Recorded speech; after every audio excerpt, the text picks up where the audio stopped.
Alors la première étape, ça a été de dérouler le tableau qui était roulé sur un gros rouleau de bois depuis les années 1875-1880 à peu près, quand le tableau est revenu d'Angleterre. Et depuis cette époque, il n'avait jamais été Il n'avait jamais été déroulé. On l'a découvert au mois de mai et la restauration dans la foulée a été décidée car c'est un tableau de belle qualité et c'est un tableau impressionnant.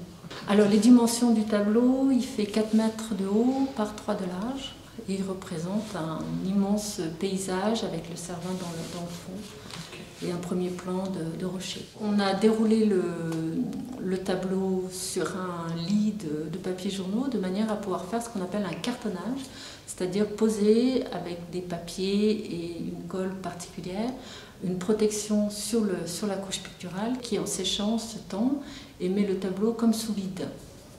Ce qui fait que la couche picturale est maintenue en place.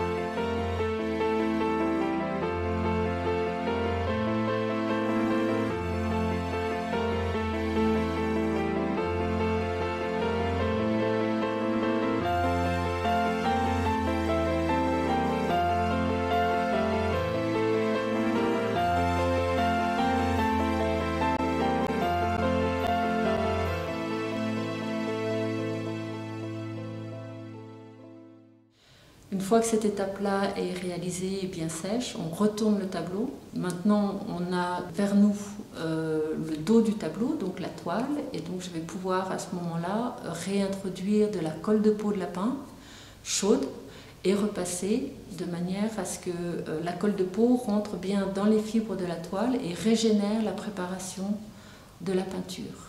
Parce que la peinture a été roulée pendant plus de 150 ans dans une ambiance sèche, humide, froide et très chaude, donc elle a subi des altérations dues aux conditions de conservation, mais aussi dues à son vieillissement. Donc le fait de régénérer la préparation lui redonne une deuxième vie.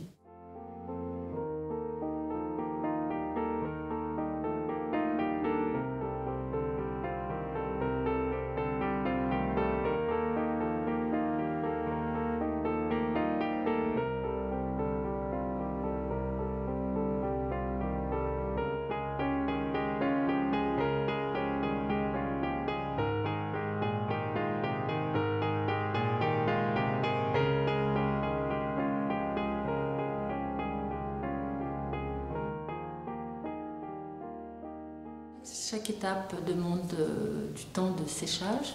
Je vais poser sur le pourtour, donc sur le dos de la toile, des bandes de toile de lin qu'on appelle des bandes de tension, qui seront collées sur environ 1,5 cm, 2 cm, et qui vont, une fois sèches, quand j'aurai retourné l'ensemble et démonté ma protection, mon cartonnage, je vais pouvoir me servir de ces bandes de tension pour retendre la toile sur son châssis. Seulement après, une fois que le tableau sera remonté sur châssis, on pourra le mettre vertical, parce que là pour l'instant tout se fait allongé, on pourra le mettre vertical et je vais commencer le travail dit de restauration pure, c'est-à-dire enlever le vernis d'origine qui est devenu jaune, et qui a été passé, alors l'OP passait ses vernis de manière rapide je pense, parce que sur tous ces tableaux, les nettoyages sont amusants parce qu'il a des amas de vernis à certains endroits et pas à d'autres.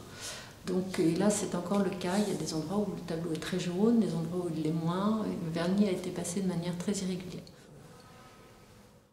J'enlève le vernis qui est oxydé, qui est devenu tout jaune. Ce qui fait qu'on retrouve les couleurs d'origine, les couleurs qui ont été choisies par l'artiste. Mais c'est toujours une opération intéressante parce que la crasse et le vernis oxydé, ça écrase les perspectives, les volumes, le relief. Donc là, on a le nez sur le tableau, on ne voit pas forcément bien, mais quand on aura du recul, le tableau on va retrouver tous les différents plans de la perspective qu'il a voulu mettre en scène en fait. C'est pour ça que c'est assez intéressant. Et puis on découvre des tas de petits détails, on découvre. Bon là ce sont des grandes surfaces, mais quand on fait cette opération sur un petit tableau, il y a plein de personnages. On peut découvrir des signatures cachées sous le vernis oxydé et la trace. Ouais. C'est une opération fastidieuse, mais en même temps toujours un peu spectaculaire.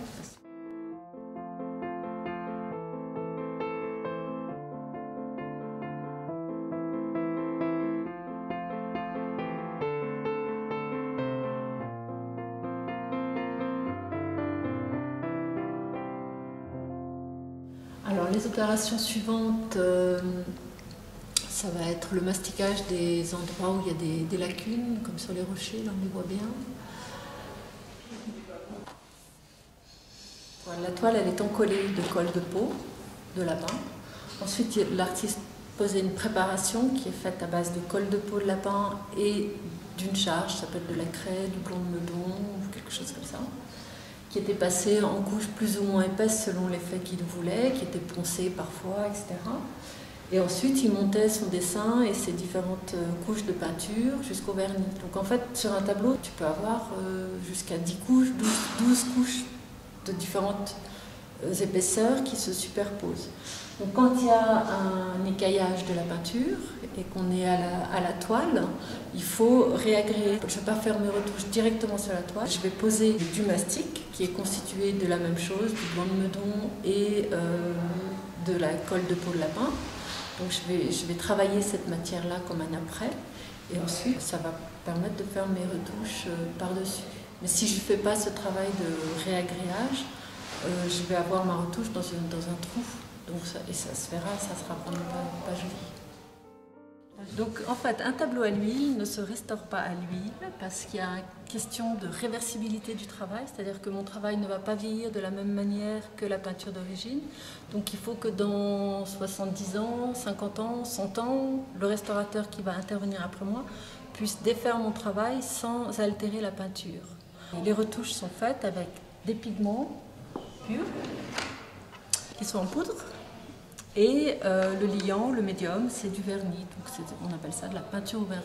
L'avantage, c'est que c'est complètement réversible, c'est assez stable dans le temps, et si je me trompe, je prends un tout petit peu de solvant, j'efface et je recommence. Comment trouver ces couleurs? Alors après, c'est une question d'habitude.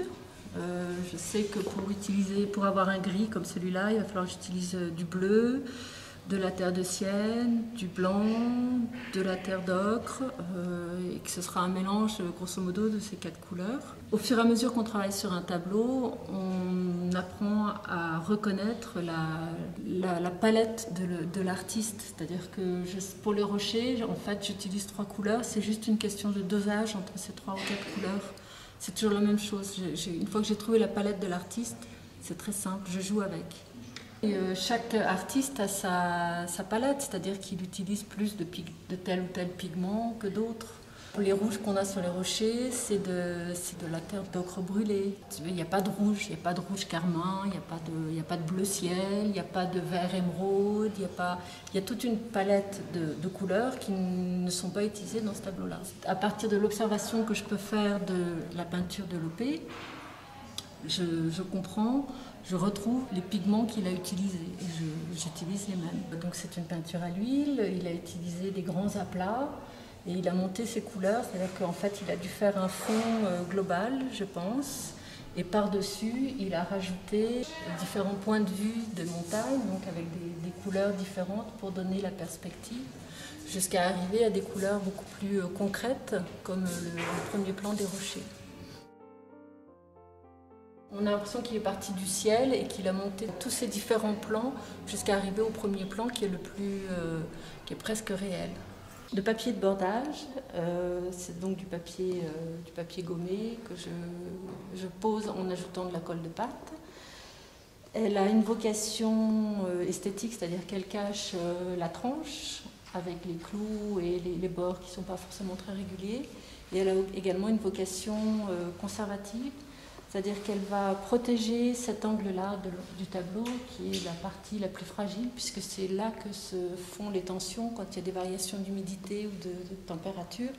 La toile bouge Et donc c'est cet angle-là qui est le plus fragile. Donc ça la consolide, ça consolide cet angle. Et puis la colle de pâte en séchant a une tendance à se rétracter un petit peu. Donc ça va finir de tendre le tableau. C'est une colle de pâte que je fais cuire moi-même avec de la farine, de la colle d'os, de la décoction de crème de lin et un conservateur.